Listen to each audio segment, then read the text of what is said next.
Hey everyone, it's Nikki. Happy Gemini season. And Andrew. And we're here to talk about our podcast. But it's been a while since I have connected with you. So I wanted to reconnect with you and tell you everything that's been going on with me and us, really. I'm just going to let Andrew take the lead and I'm going to finish it up. At this point in my life, I have yet to show up for myself as a student and teacher of yoga in a sustainable way. I've always done just enough to accommodate the moment or soothe a physical, emotional, mental, or spiritual disturbance. I aspire to always embody the ebullient, effervescent, smile swaddled student and teacher. My reality is quite different. I have and continue to dive into deep work with my self worth, my self love, and an unconditional acceptance of my past. Yes, I have grown, evolved, and found beauty in this journey. I'm brimming with gratitude for where I am now and the abundant potential that awaits. The work that Nikki and myself choose to step into means the world to me. Nikki, the goddess of sound healing, created a safe space where I was able to just be. I found her and her artistic talents at just the right time, as it was just before my life turned upside down, inside out, and was churned in the purifying waters of the universe. I showed up for a few sound baths in need of healing and peace. And instead of bathing in a soothing symphony of sound bowl serenity, I was welcomed into a dialogue where we were able to share our journeys, our hurdles, our willingness to help, and share our tools with those also seeking assistance in building a bridge to their heart without the vacant marketing that can be found so readily available in the colonial capitalistic quilt that wraps our humanity with restrictive righteousness. Enter spirituality from A to Me. Yeah. A capsule where we choose to intentionally create a safe space where we can open topics that we feel the need to be more readily available and normalized in humanity and the dialogues we share. We also choose to step boldly into our truths and share our journey and the tools and support systems we have accumulated at this point in our lives. I am eternally grateful for Nicole Ramos, her willingness to accept me, welcome me into her life, and consciously choose to walk with me on this journey. We have lots to do. Yes. Oh, yes. Let's go. Yes. Woo! We are here. We are ready for it. And thank you for beautifully encapsulating your experience. He's such a lush wordsmith. Mine is more about getting to the point. So let's get to the point from me. So I'm really stoked to reconnect with everyone. I haven't been here and creating dialogue with you folks in a while because there have just been so many reasons. First of all, as a solopreneur, I've been burnt out.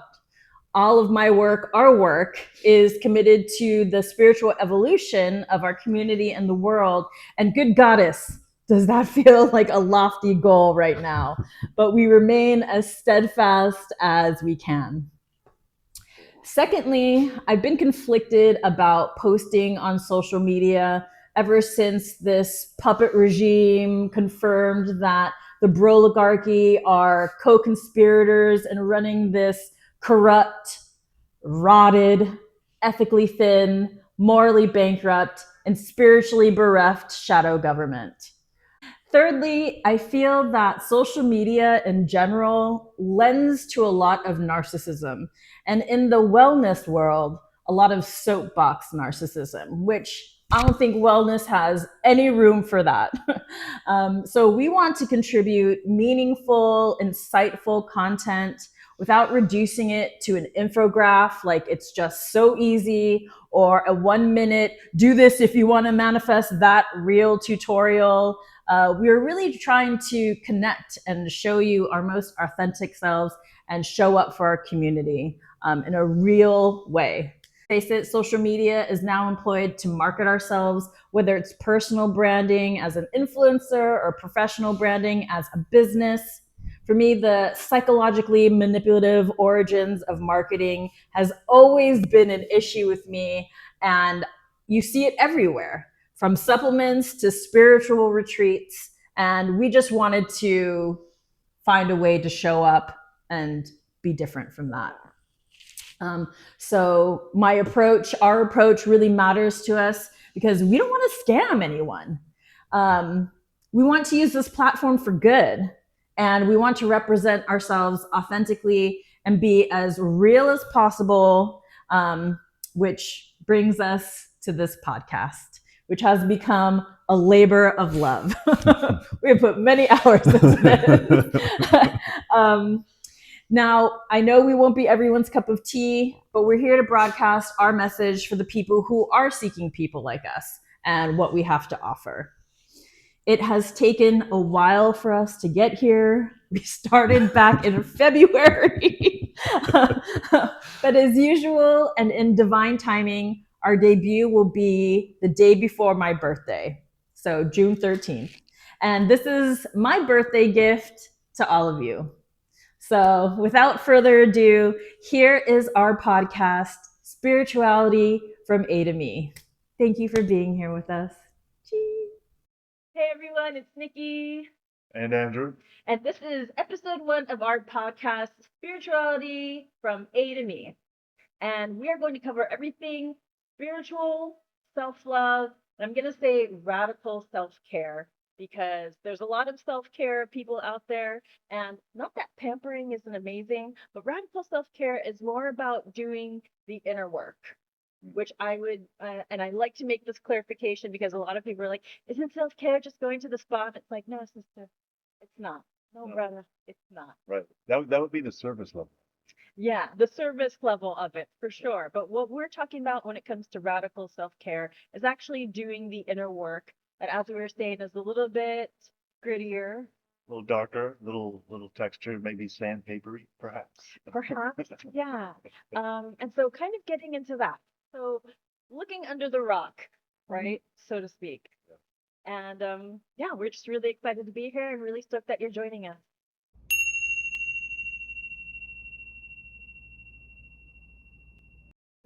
We are just going to get into it. Like many people do for their first episode, it's kind of like, who are we? But we kind of thought that you could get to know us by knowing where we stand and like what's important to us. And spirituality, we think where the origins of spirituality is really self-love. So that's what we're going to talk about first today, their self-love journey.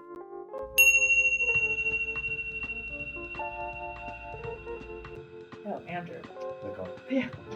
When and where did your self-love journey begin? So I would say where that'd be DC. When? I think it was 2012.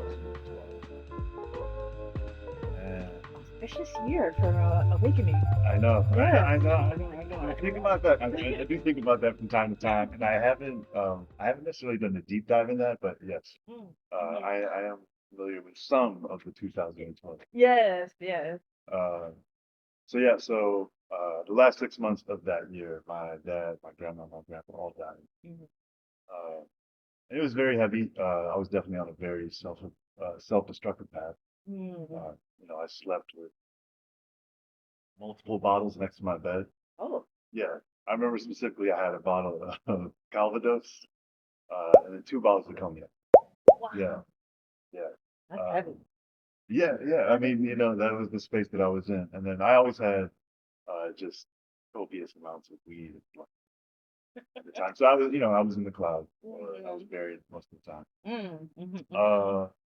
I knew that something had to change in that moment. I knew that I had to remove myself from my current situation. I knew that one, I was in a comfort, I was comfortable, but also I just knew that my surroundings needed to change. So that's when, yeah. And how about you? Did that answer the question completely? I think that answered the question completely. Mine started as a little one. I was already asking like heavy hitting questions when I was little.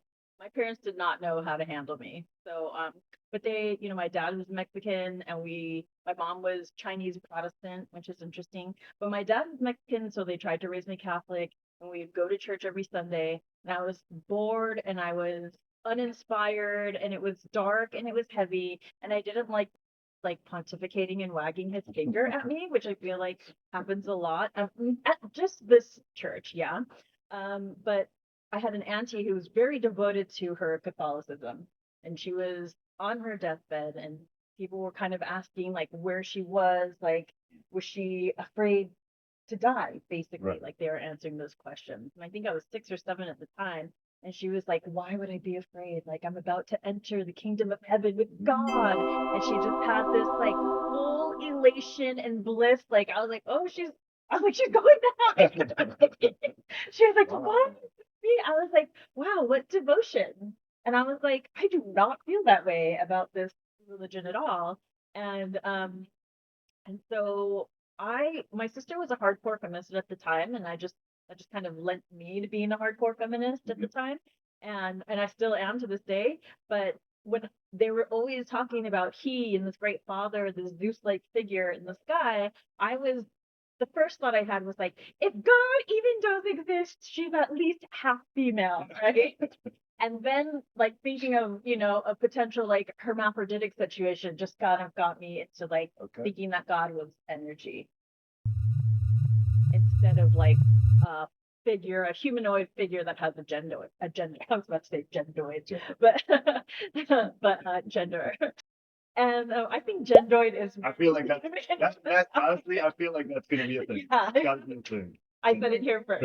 Um, so then that just kind of led me to more when I would visit Hawaii and I would visit my Chinese grandparents. They always had a lot of Guanyins and Buddhas and Happy Fat Man around, and I always just kind of gravitated towards that. So at a single digit age, like 7, is when I started meditating, which was just like zazen meditation. Okay. Like I would read all the like children's books Okay. on meditation, and it was just all about staring at a wall, and eventually you'll feel blessed, which never happened for me.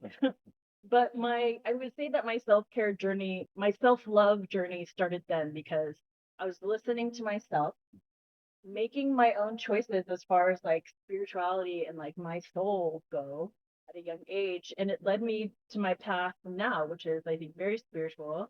And I didn't really commit to a spirituality until about 2021 when I met my friend Janice at USC, and her family chanted Nam Myoho Renge Kyo. Some people may be familiar with that. It's called Soka Gakka. You chant Nam Myoho Renge Kyo 30 minutes in the morning, 30 minutes at night.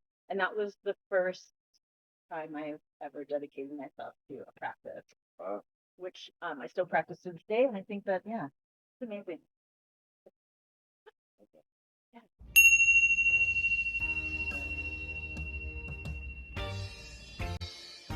Okay, so what was the first thing that you did for yourself to show you self-love?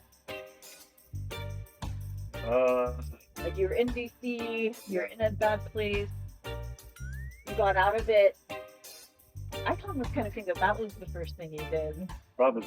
I think then, so. But then, so what was the thing that like really then you gravitated towards to like nourish you in this new space? Like when I left DC. Mm-hmm. I mean that would be. I mean that was yoga. Yeah, that was when I definitely got into yoga. Andrew is a yoga teacher, which we will get into later. I am that When did that start? like taking classes or that started in DC. Yeah, that started in 2012. Private. Oh wow, even before that. Okay. Yeah. So, very warm room and lots of sweaty people. Yeah. Oh yeah. Yeah, I did that for a while. And then I took this one class that was very different, and yeah, that inspired me to say, oh, maybe there's something here. So when I went to Seattle, I looked at a few studios, some that offered trainings, and also just kind of check them out. And I found one, and yeah, 6 months later, yeah, I was in my first yoga training. So that was my, I would say my movement into unintended income, into self care. that, and then I was also kind of apprenticing to be a personal trainer. Mm. Starting the yoga studies, how did that make you feel? Or excuse me, the question is, how did that affect you? Uh, I feel like when we're in dark places and we're trying to pull ourselves out, there's change, right. right? Which we talked about, which can't change. Everyone focuses on this word change, like things must change. But it's like, but it's like change is not always forward. Sometimes change can be backward, so not great change, or lateral change. So you're just kind of sidestepping, Yeah. versus like progress change, growth, growth. So how do you feel like this? Yeah, affected your growth. It it I mean, it opened me up, right, in a lot of different ways. I mean, and not just physically, but it opened up all the stuff that I've been carrying with me throughout my life, which that's we'll go later into that. Yeah, But yeah. so I started to uh, I just started to feel like I just started to feel. Do you feel like your practice like started bubbling stuff up to the surface? Oh, absolutely. Because if you think about my life up until 2012, it was very, I would say, Party time. yeah, yeah, Which yeah, I feel like is yeah, that's what yeah, we do when we're young. yeah, a lot of that, but also, as I know it at this point, also lots of numbing for you. Disassociating. Yeah. Very much so, very Yeah. much so. Which I So think is also very common. yeah, Yeah.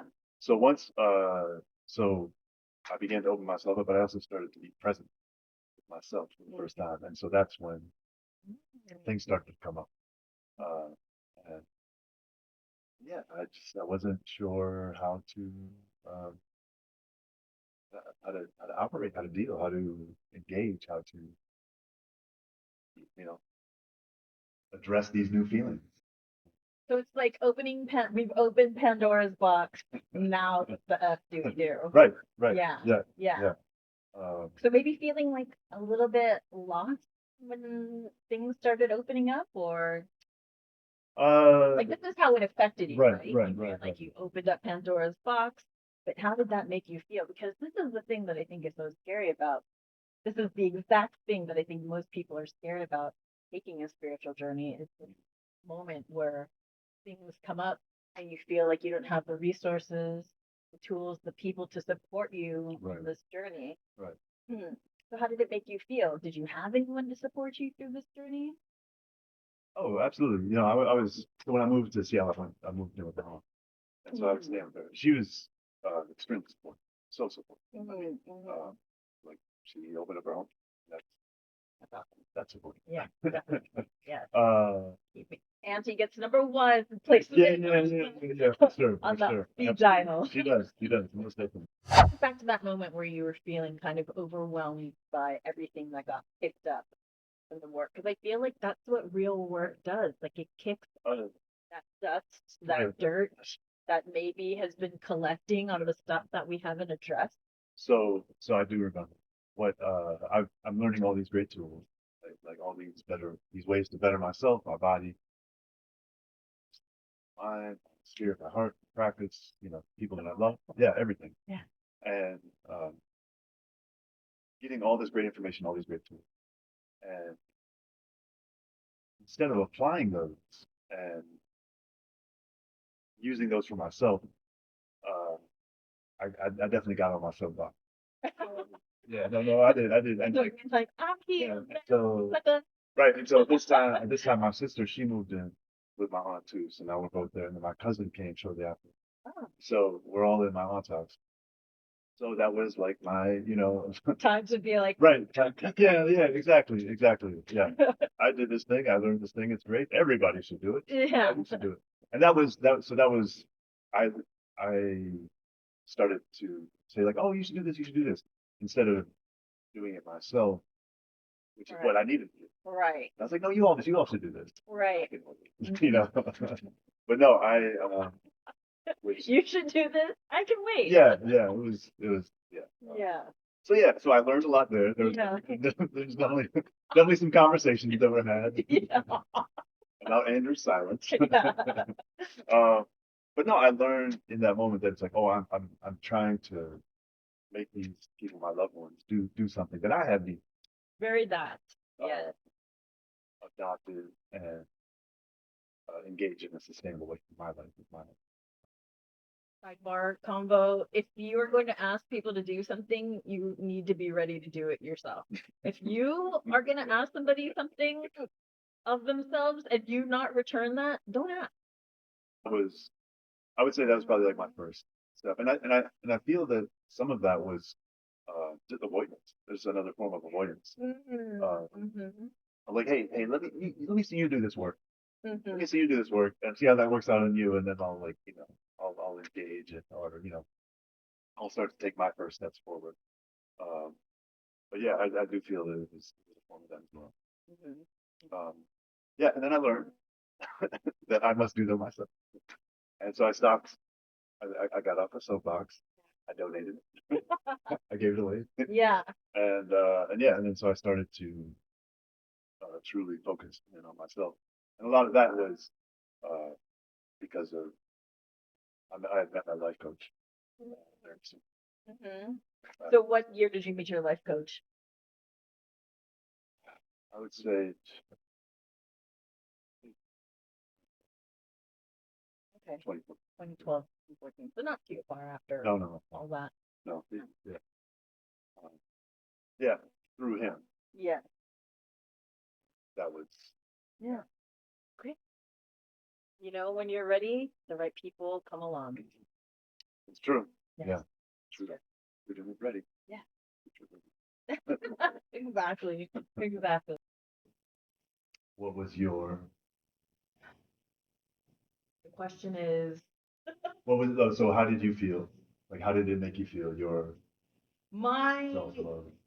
yes, my self-love journey, I would say, yeah, it started with chanting.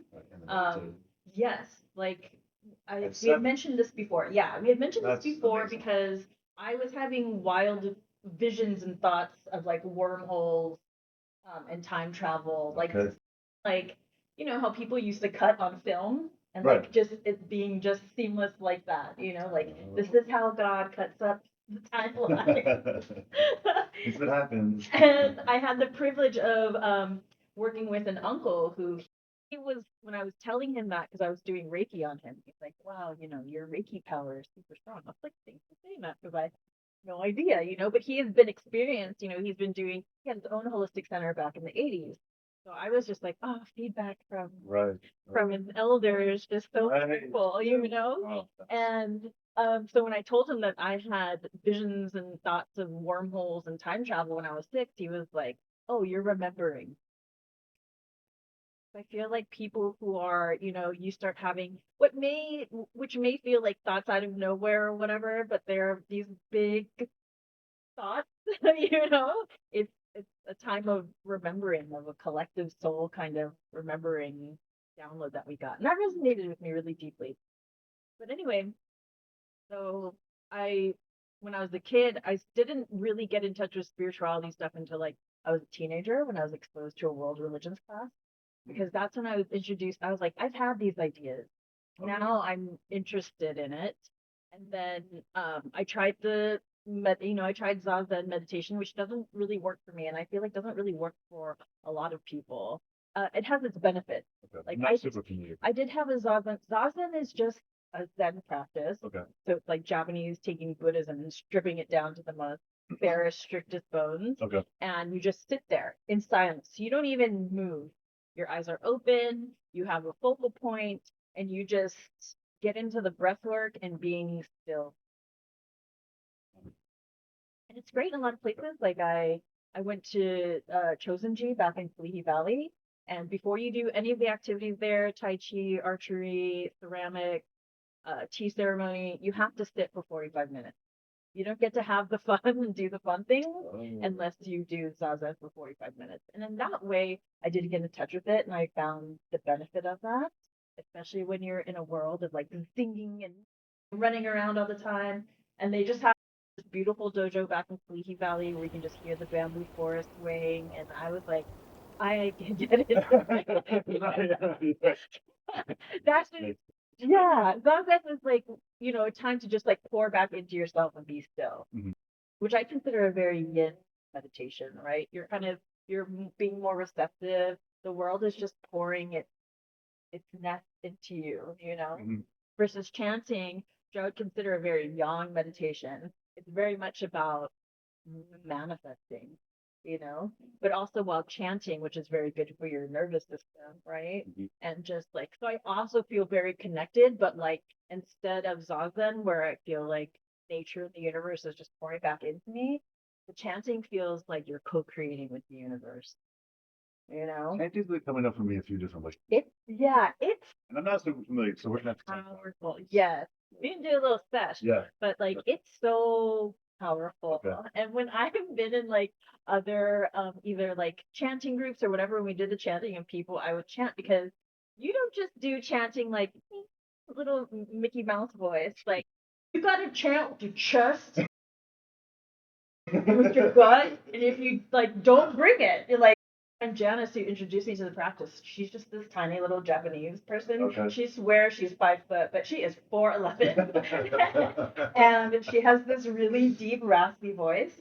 And when she chants, she's this little person, but it's like this resounding chant. Yes.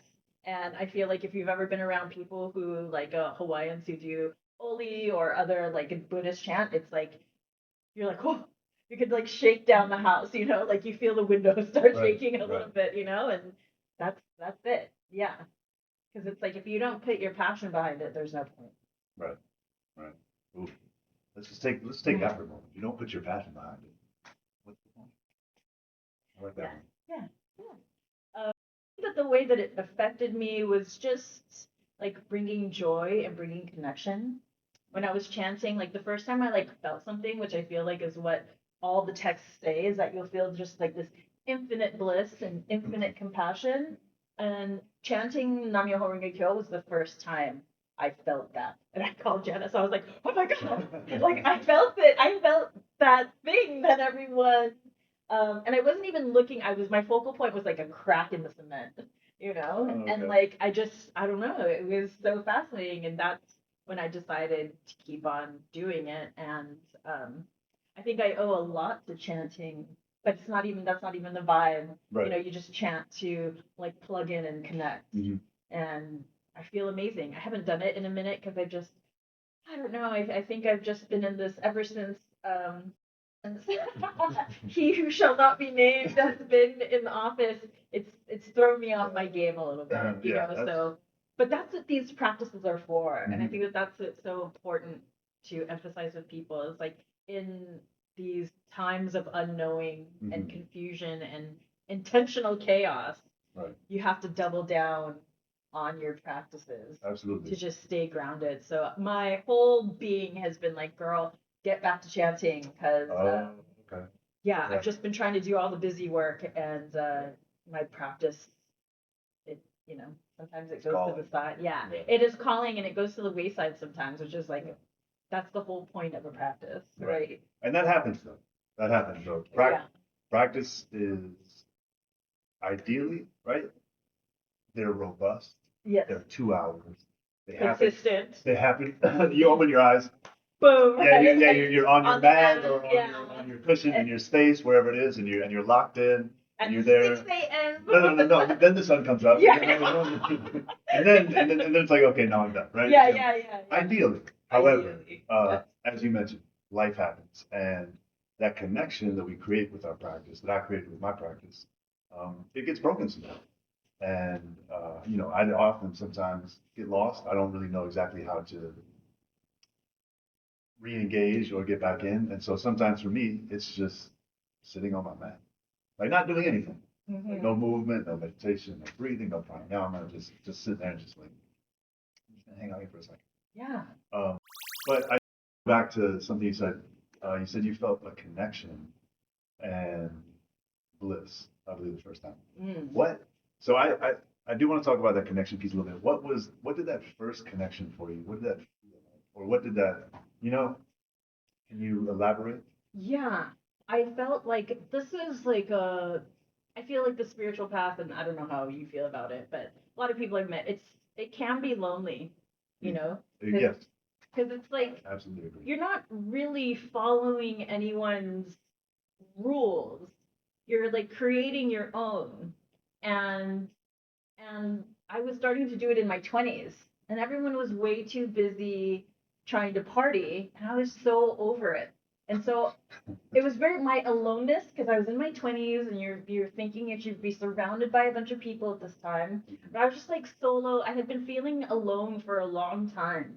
So that when I chanted and I felt connected, it feels like I'm plugging into the universe in this vibrational holographic way. I don't really know how to describe it, but like the moment I get into the zone, it's like my nervous system feels calmer, it feels grounded, and I feel connected to the earth, specifically like the winds, the grass that I'm sitting on. Like when I sit on grass, or sometimes when I've sat on rock, like I can feel the crystal that's like in the quartz crystal that's like in the rock or in the ground, like starting to like pulsate back to me. Because I don't know if people know this, nerd time here, is that quartz crystal emits a regular electrical pulse. I did not know that. They call it, it's called piezoelectric, no, piezoelectricity is when you, sorry, I think it is still called piezoelectricity, but quartz crystal is like when you see a watch and it says quartz in there, it's the quartz that's keeping the time. Every second, that's an electrical impulse that's emitted by quartz. Oh, Yeah. no idea. Isn't that wild? What's wrong with And this like whole- we're like crystal power. Like I also didn't know like on the tip of needles for records, it's quartz. And it's quartz that makes vinyl plastic transform into audio sound. Isn't that wild? Yeah. Wow. The power of crystals. And so that's to me, I feel like when you calm down your mind, like when I start chanting in my backyard, I'm on my grass, and the wind is not picking up. And the second I like get into my chanting, the wind starts going like whoosh, whoosh. Yeah, it's wild. It just starts picking up, and that's not my first confirmation I've gotten from a wind specifically. Like I'm a Gemini. I know that wind is a big thing in indigenous cultures as far as like confirmations, being like either spirit is like hello, Right. or like the earth is listening, you know, like all those kinds of things. The ancestors are listening, you know. Yeah, because it goes from stillness to like it begins to stir, and then when I'm in it, really, it's like it's so exciting. And the first time I ever felt that was like I was working at a yoga studio and it was chaos, right? It was a huge yoga studio. The people were slightly annoying because it was LA. The teachers were also kind of annoying because it was LA. And I was the manager of this place, and I was like, wait a minute, I just need to find, and in LA, finding a little patch of grass can be hard, right? I was just like, I just need a little patch of grass. I can feel some nature. I can ground on it for a minute. And I forget what I was asking the universe at the time, but I was asking for some kind of confirmation. Maybe it was to move back to Hawaii or whatever it was. But it was still, it was like beating sun, so hot. The air was completely still. And I was like, I need a sign, universe. Like, I really need a sign right now. And out of nowhere, just and then nothing. And then stillness, absolute stillness. I was like, that's all I need. Thank you so much. Like, yeah, it was amazing. So look for those signs. The birds, and the wind, I think, are the most, yeah. And you will hear them, you know, when you hear a little rustle, it's like, all right. We're doing things. We're doing things. Yeah, I was like, okay. Yeah. So yeah, that's for me the connection that I found. And it was like once I was done in that moment, I just didn't care that my social life was like declining or that I was extracting myself from a social life because I had felt connected in these other ways. Yeah, that was beautiful. Thank you. Thank you. Yeah, you're welcome. I love the confirmation, the nature. Yeah, yes, totally. And I think that, you know, I just want to reemphasize for people who are on a spiritual path, like they're always looking for signs, right? And I feel like the separate of church, like Western, like Catholicism. It was part of their plan to like put the church in so that you had to go through someone like a priest or the church or whatever to get your spiritual salvation, to like get your connection. Oh, right. So when people start, they're like, I don't think that organized religion is for me. I need to look for signs. I was like, they are there. Don't make it complicated. It's not like Right. Archangel Michael and Gabriel are going to descend upon you, but two feathers might drop down when you need it. Butterflies? Butterflies are also moths good. as well? Yes, yes, yes, yes. Yeah. Yeah. So that's a huge thing for me is like nobody told me listen to the wind. You know what I mean? Yeah. But I got the message, and for me, wind is a big one. Wind and air is a big one. Yeah. Okay. Yeah. Yeah. Especially when it comes to chanting. That's right. It's cool. Yeah. I'm like, here we go. Time to plug into the universe. Do you feel complete in your answer? Yeah. Okay. What's the first thing you did practice? Self-love. Yeah. Yeah, I think it's all the same answer for me. I think Okay. I maybe got ahead of myself since I wrote the No. question, but We like that. yeah. We're But it was listening to myself as a child, Okay. and like I still listen to my inner child to this day. She made me promise that I would never be a boring adult. Yeah. And she was like back then she was like, remember this.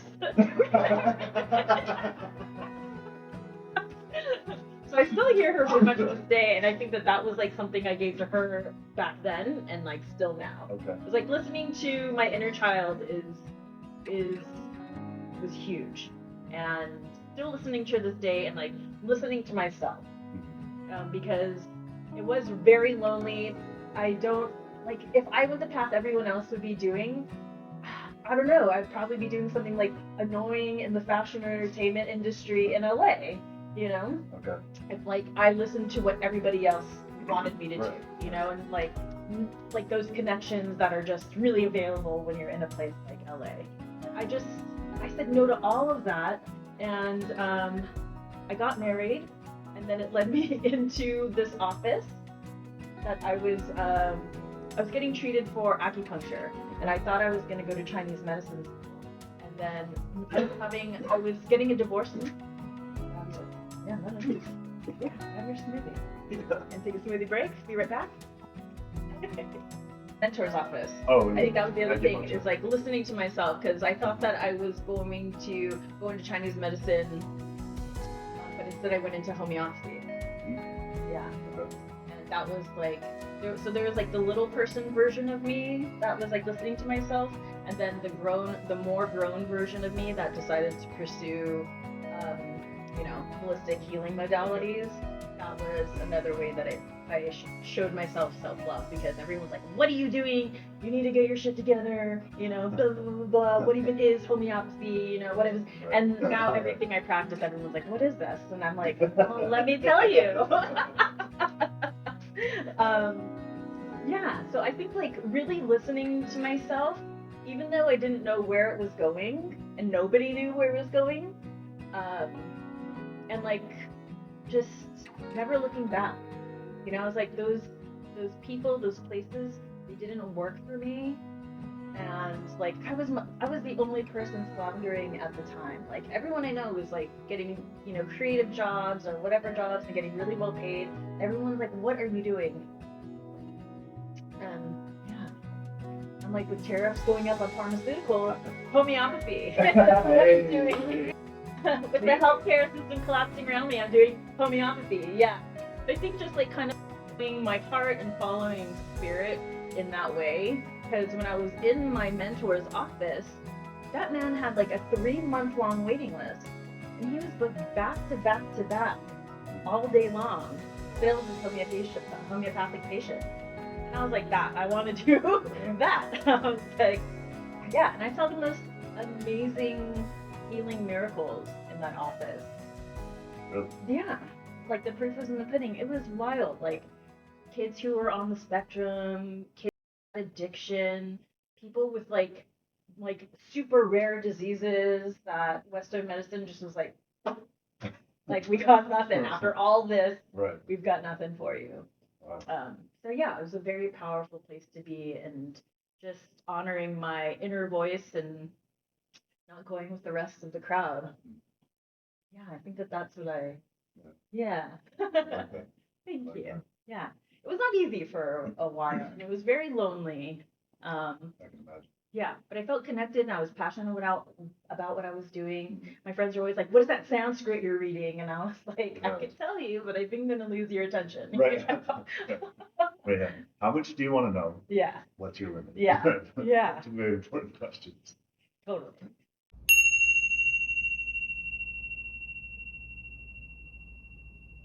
Um, During that time, who would you say your emotional role model? When we were thinking about this question, I thought about it because I have a few. I feel like. Okay. I didn't really. My parents were not very emotionally mature people. Okay. I realize that now. When you're young, you're just kind of like, my mom and dad are super people. They're amazing, right? Yeah. But then they just fell short on so many levels.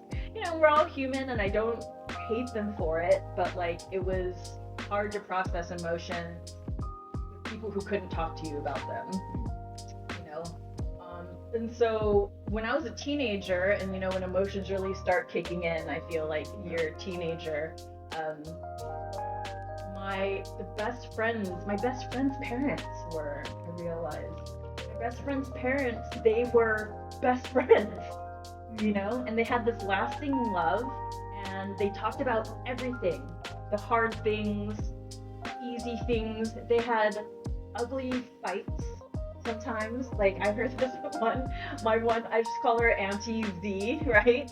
And like she spit on Uncle's face, you know, and I could just not imagine her. She was so classy. And, like she's like, my mom spit on my dad's face. I was like, you know. So they were like fiery moments. Like we're all imperfect creatures. We're gonna have stuff come up.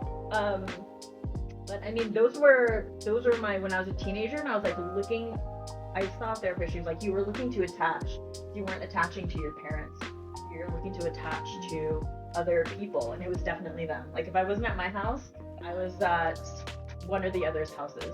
And you know what was funny? Because I was thinking about this, is that both of them were Armenian.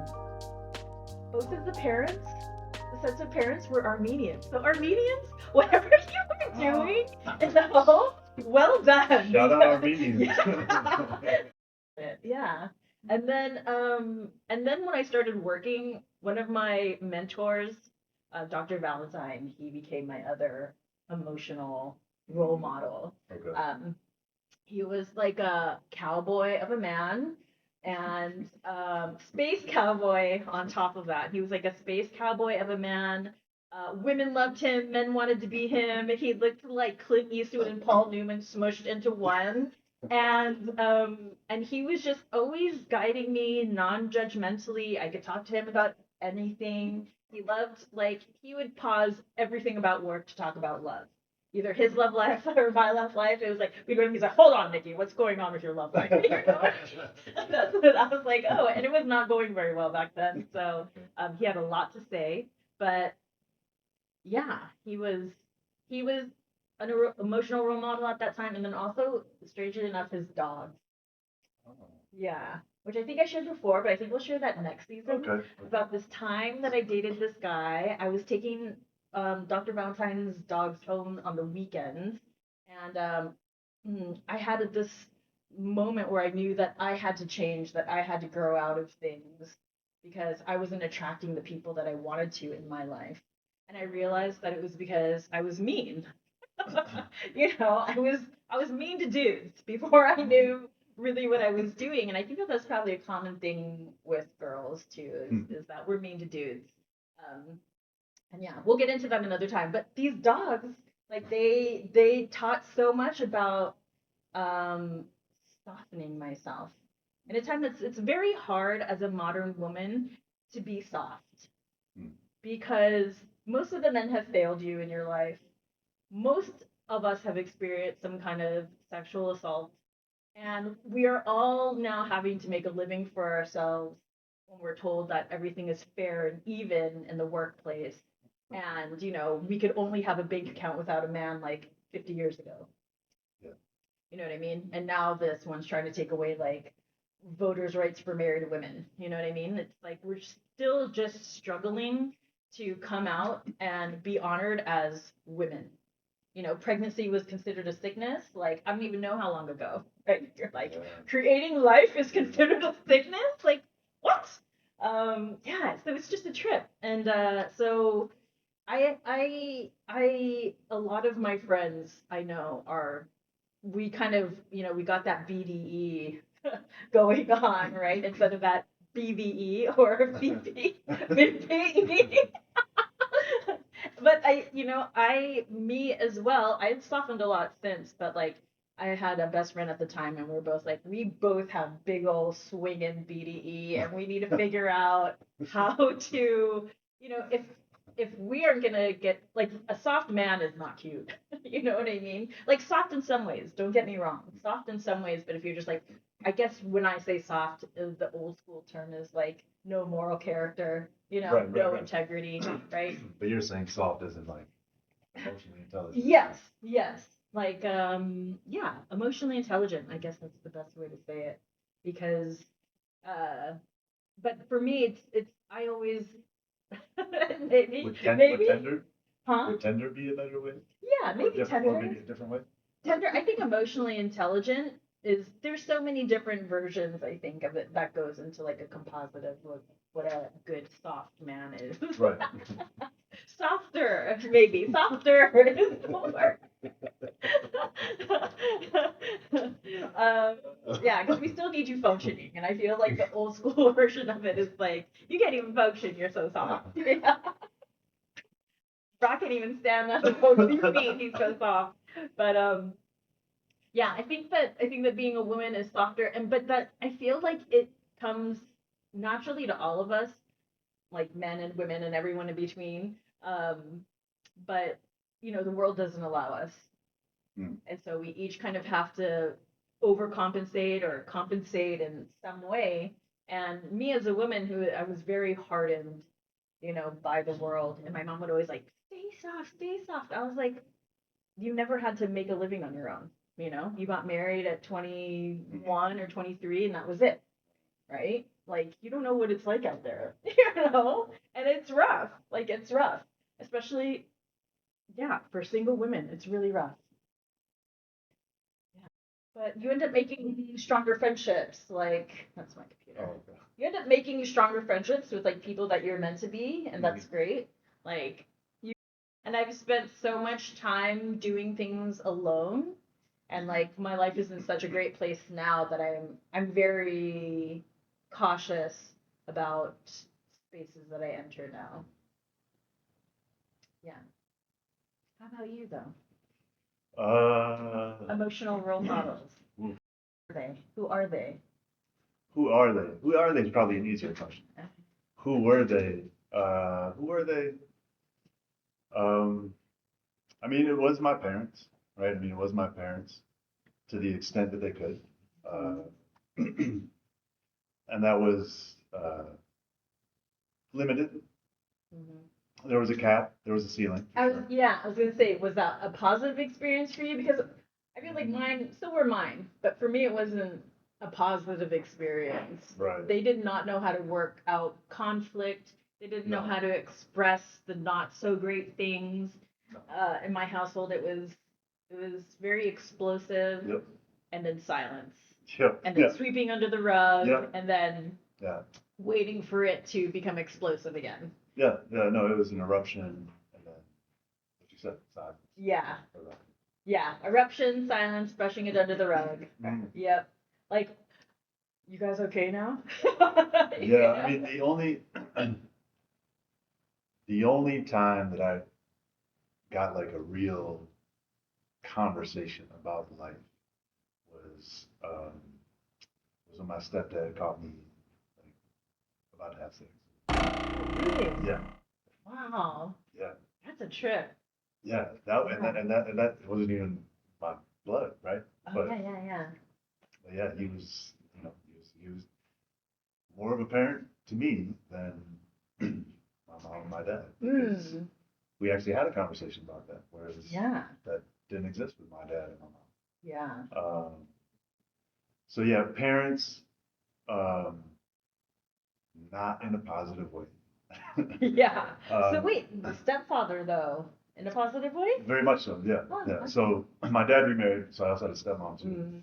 Mm. But yeah, my stepdad was the only one that really uh, just kind of did stuff with me. You know, like he took me to basketball games. You know, he took me to like some NCAA tournament stuff, which was like Yeah. amazing. Yeah. But yeah, no, he was. I would say him. I would say my grandpa and my grandma. But the emotional intelligence that I got from them was, uh, especially my grandma, was just unconditional love. Mm. Like it was just all love. Mm. We didn't really talk about stuff, Mhm. but but it was a very loving relationship. Mhm. And I know I know what unconditional love is because of them. So definitely them. At this point now, um, Alan, my life coach, Mm. is by and far an emotional role model for me. Mhm. Um, my neighbors, who I didn't realize that I lived next to in DC, Mm. my friend Chris, he's such a good friend of mine. Mhm. Taught me how to play basketball, and he was like my uncle, my brother, wrapped into one. Mm. Um, and him and his wife, like just being able to hang out with them sometimes. Like, oh, you know what I mean? I got to see a different Mhm. lens of Mm. of conversation and communication, and that love sometimes looks like we have to sit down and just talk about this thing. Yeah. Whether like the size doesn't matter, but if it's a disturbance of some sort, it's Mhm. like we just have to discuss Yeah, you just gotta work out the it. kinks. Right. And just share. Yeah. And I got to see that Yeah. with them. They definitely had some conversations with me that made me, like, I was like, oh, wow, like yeah, that was not a great thing to do. Mm. Just the way that I was treating women, Mm. at that time in my life. Um, so yeah, they were definitely my emotional role models. Uh, yeah, Yeah. I feel like that rounds it out for now.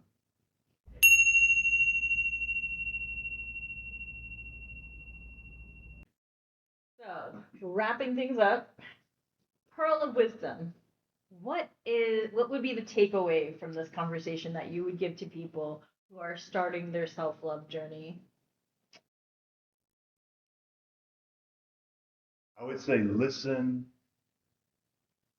to when you do not feel um, safe or comfortable. Listen to when you do not feel safe or comfortable, because that's a sign.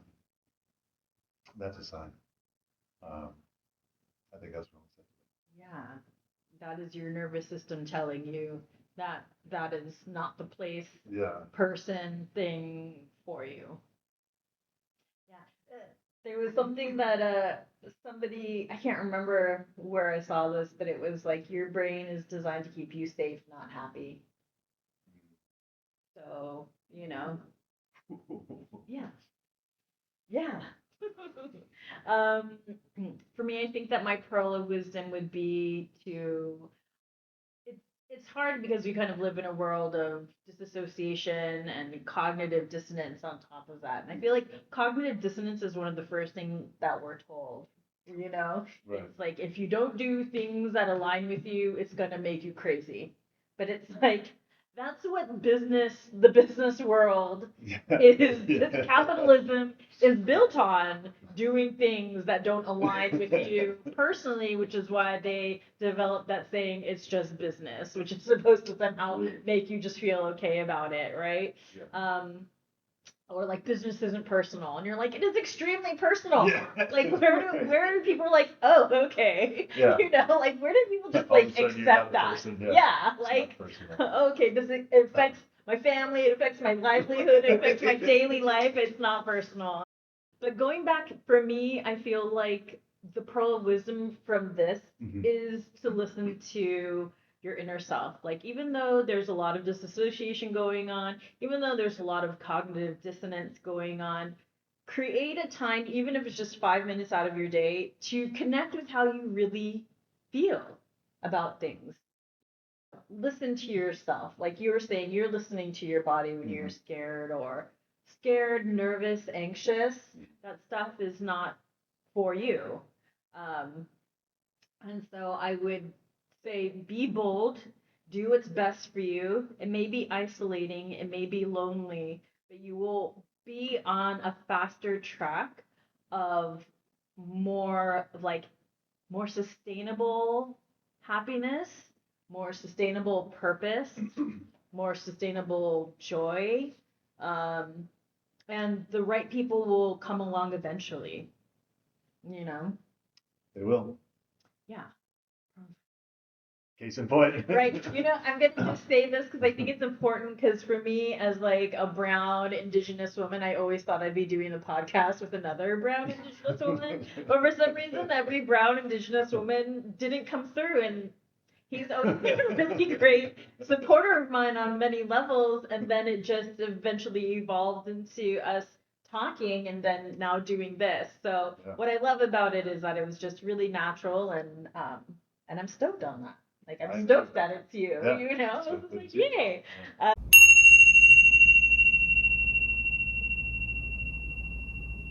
Woke tip of the day. Woke tip of the Woke day. tip of the day. I think it's so hilarious how much the right wing is trying to vilify the word woke. Oh yeah.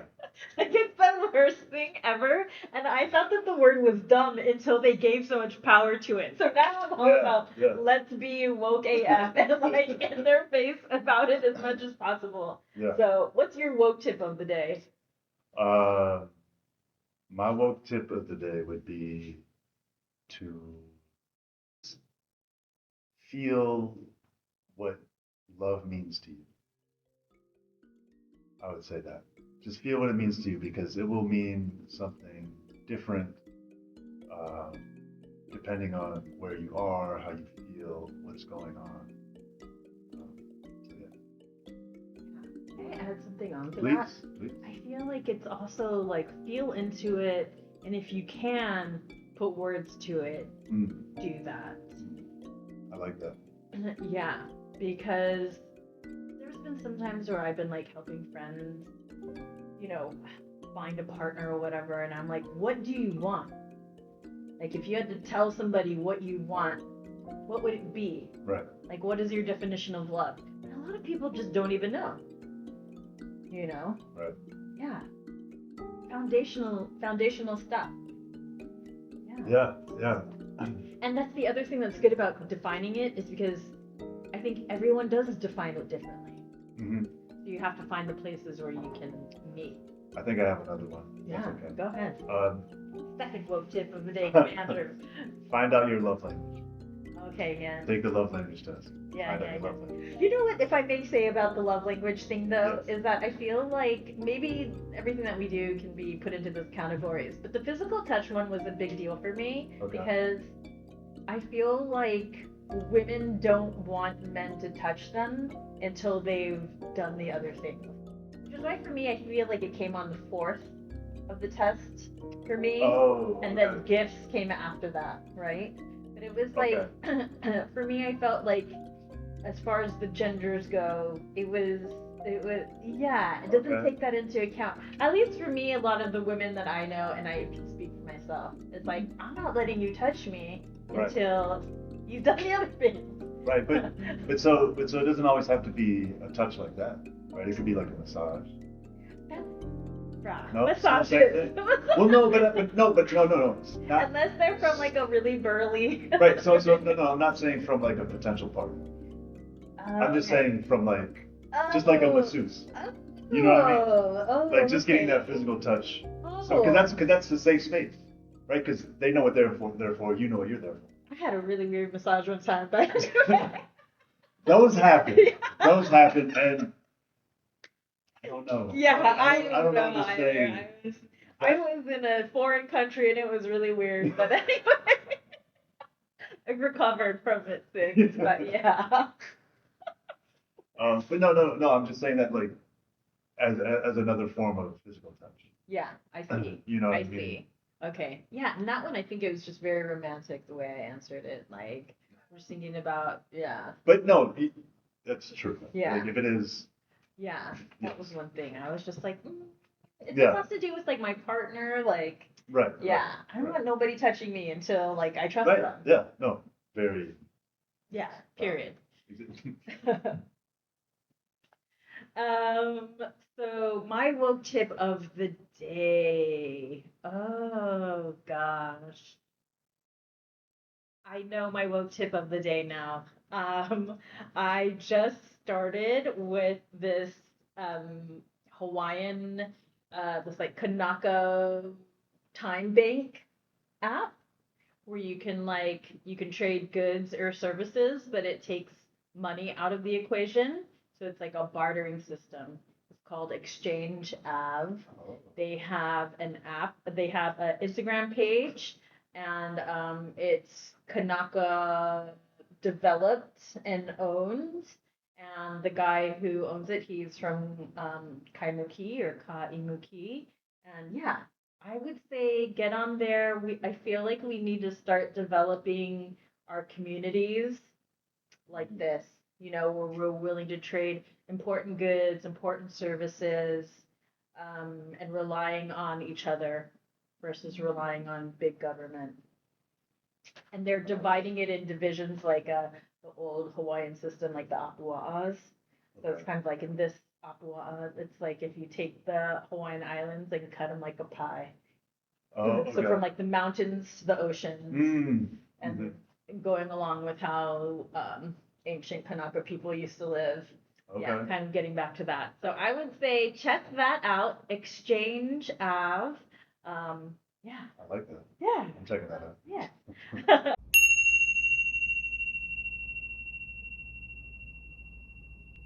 Self-care tip of the day. That's the first one, so I gotta start off. Put something in your water. A little bit of sea salt, some citrus. A little bit of sea salt and citrus. Yeah. Yes. My self-care tip of the day is to find one thing that makes you feel calm and connected. It's probably going outside. Everyone's like, go touch grass. Yes, go touch grass. Go hug a tree. Go sit on a rock and feel the like crystal pulsations coming through you. Like, that's, yeah. Find a connection to nature, I guess that would be it. Mm. Even if it's just 5 minutes a day. Facing the sun, you know? Yeah. Yeah. Listening to the wind. Toes in the sand. Yeah, toes in the sand, toes in the dirt. Yeah. Yeah, Toes in the rocks. good, good stuff. Yeah, acupressure. We're getting into an acupressure. Yeah.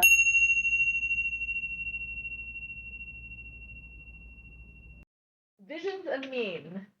Yeah. So I think we need to explain this one because this is how we're going to be wrapping up our session. Yeah. So oftentimes we're always talking about this idyllic end game or this paradise where we could live in, where we could be all exchange, Yeah. right? Yeah.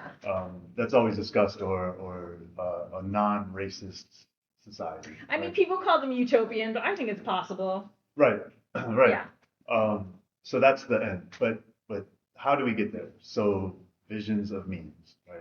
The visions of the means to the end. Exactly. So what are my visions of means today? Um, Today, it's,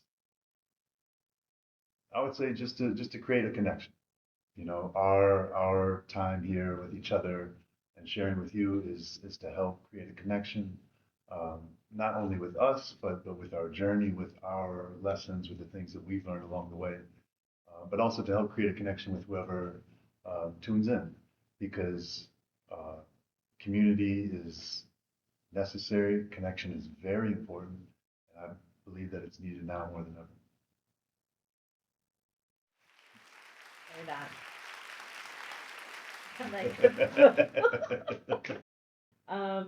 My visions of mean would be, we're in this place that people are calling post-capital. We're talking about, all the structures in place crumbling down. So I would use this time to figure out when those structures fall, what are we going to put into place? What does that look like? Because everything that we see now started as this intangible idea. And sometimes a lot of people say that these ideas are impossible. But, here they are. So I think that it's so important for us to just start imagining in the collective possible futures. Mm. Yes. Yes. I'll give an example. Mm-hmm. Like my first thing is like if I became empress of the world, right? Your most benevolent, humble empress. I would basically kind of get rid of schools. And that doesn't mean we stop learning. It means that like we start doing things like I would say Japan stop having everyone go to school and figure out the nuclear stuff that's still leaking into the oceans. Mm. And through that, you will learn math and spelling and science and working together, giving the little kids jobs, it's like, mine would be like, stop school, stop everything that we're doing, and put all the systems we need into place. Now that we have better, cleaner technology, that'll help us work with the earth instead of destroying the earth. Like, what kind of, like, that would be it. And everyone can learn their ABCs and their arithmetic doing this kind of stuff. Right. You know what I mean? That kind of very foundational stuff. Because I don't really feel like schools to me in this day and age is just indoctrination. Indoctrination. It's indoctrination, right? I know where you're going. Yeah, thank you. To just become another bee in their hive, So anybody who doesn't they weren't teaching homeopathy in the universities back then. They weren't teaching indigenous law back when they weren't teaching meditation at university. Now I get all these things about, like, I just did a sound bath for UH for their meditation class. I was like, like they weren't teaching that when I was, they weren't teaching that at all. Thankfully I found my path, but it was, and what was so cool about it was like also an emotional intelligence class. Like after the presentation, I was speaking with the professor and I was like, what an interesting class. I was like, it's kind of an emotional intelligence, like how to be a decent human in this world class. She's like, that is very much what it is. And I was like, we all need that, because it was like even one student, there were 200 students in the class. It was a Zoom class. And, she was like, if people aren't treating you well, if people are yelling at you, people are calling you names, if people are swearing at you, you need to get away from these people. Mm-hmm. And it was so sad because one kid was like, what if it's your parent?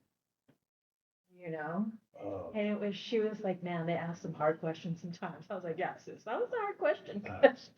Yeah, it was tough because and everyone was like, you just need to start getting on top of being independent and self-sufficient and which are great answers, but when you feel emotionally vulnerable, like those answers aren't great, But it was such an interesting class.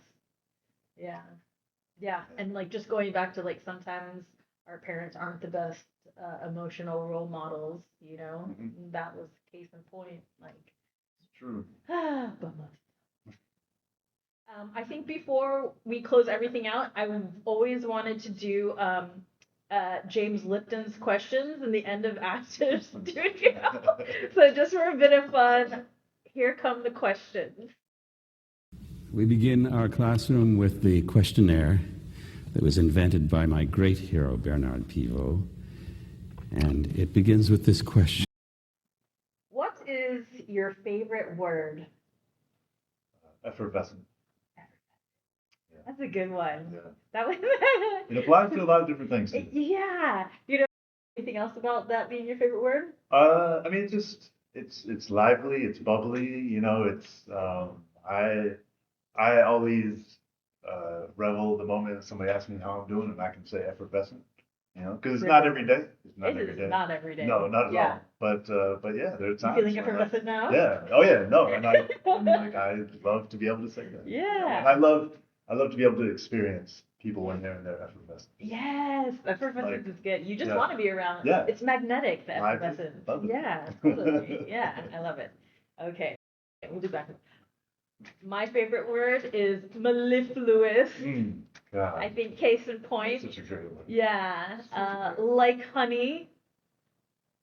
It's a good one. Yeah. Yeah. All right. Next question is, what is your least favorite word? Tradition. Ah, yeah. Tradition is a horrible. Yeah.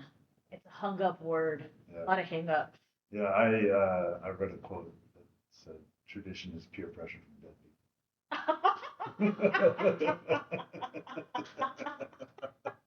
I don't know who said that, but whoever said that, thank you so much. Yeah.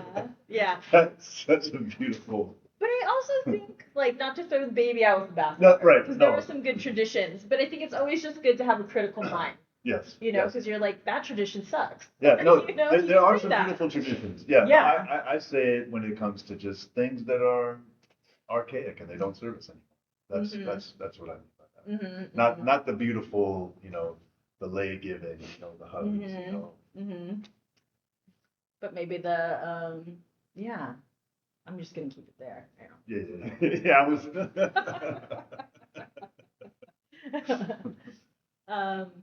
I think my least favorite word is stupid. Stupid. I think it's heavy and it's just Right. negative, and like they're really stupid is just an opportunity to learn, right? Yeah. Yeah. I feel like stupid is I'm just gonna leave that there, I guess. Yeah. What turns you on creatively, spiritually, or emotionally? Oh, creatively, I would say movement, music, and colors.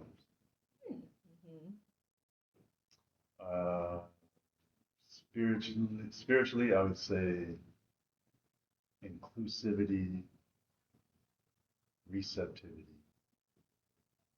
and authenticity. Very good, very good. And then mentally. Emotionally. Oh, emotionally. Emotionally, I would say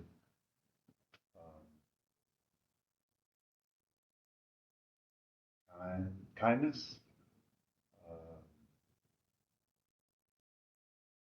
consideration,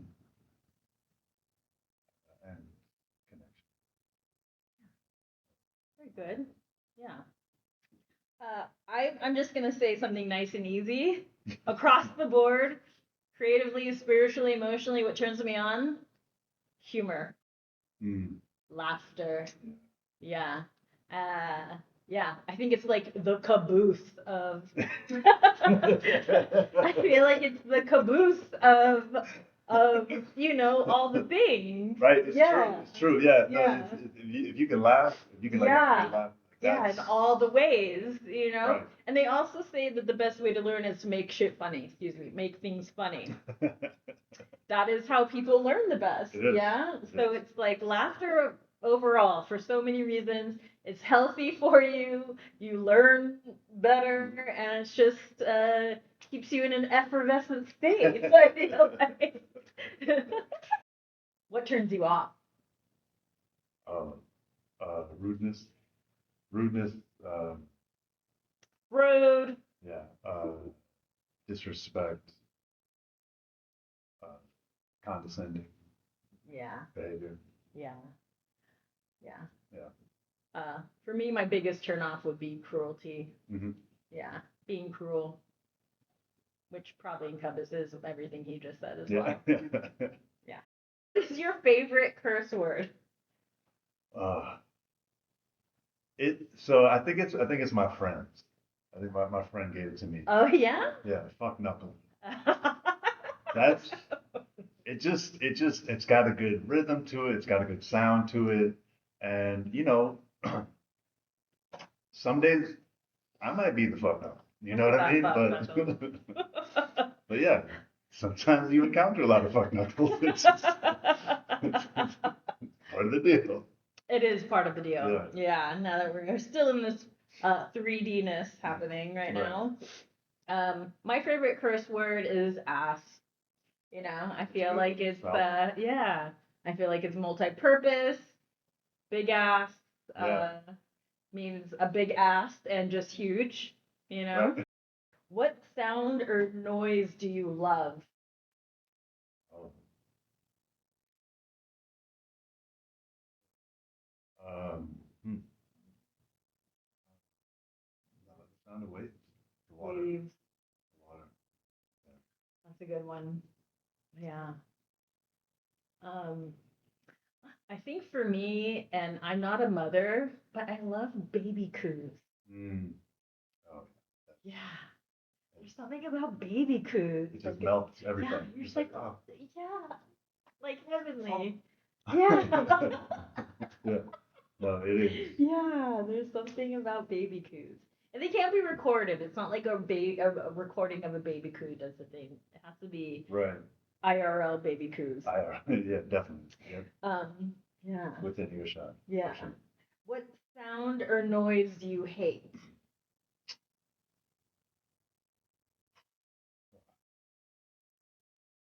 Dogs that do not get enough love. Mm. Yeah. That is so sad. I am currently have a neighbor that Oh no. doesn't necessarily love their dogs in ways that I feel like you and I, and most people would. That kind of love that dogs need. Yeah, because the dog's always just Oh, letting us know that she's there. poor Yeah. baby. Yeah. I hate hearing that. Yeah, that's tough. Yeah. Because you want to do something, Yeah. you can't. Yeah. Yeah, it's very there. Yeah. Yeah. Yeah. Poor baby. Yeah. Yeah. What is your favorite sound that you love? My least favorite sound. Oh no, sorry. Yeah.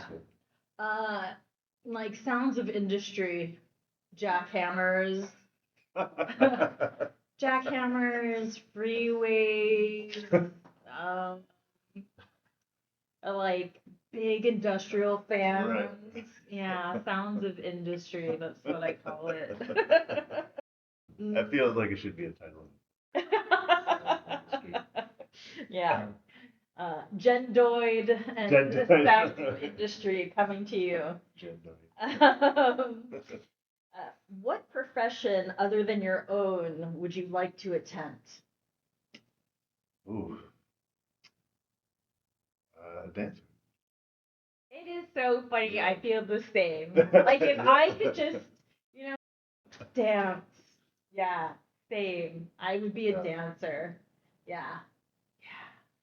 I secretly wish I just pursued dance a little bit, because it's just so amazing. But yeah, I agree with that.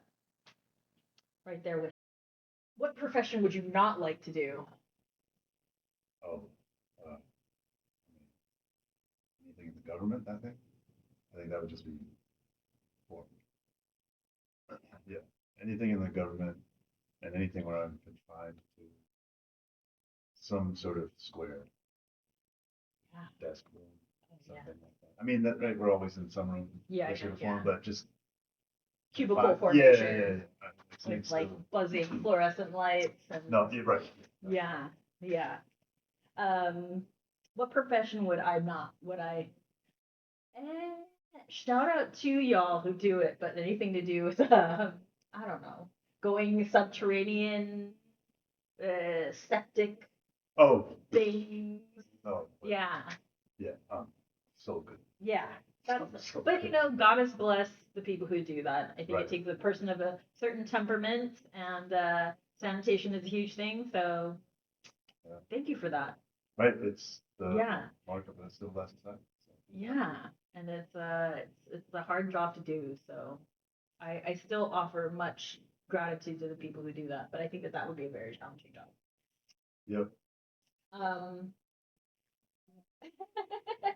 If heaven exists, what would you like to hear God say when you arrive at the pearly gates?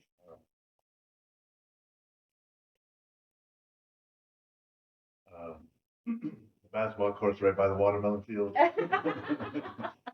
The yoga mats are near the mango trees. Nice.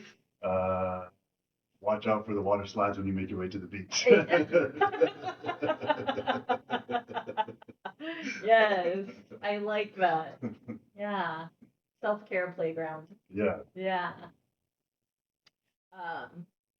God would probably be like, "Hey sister, hey sis, welcome."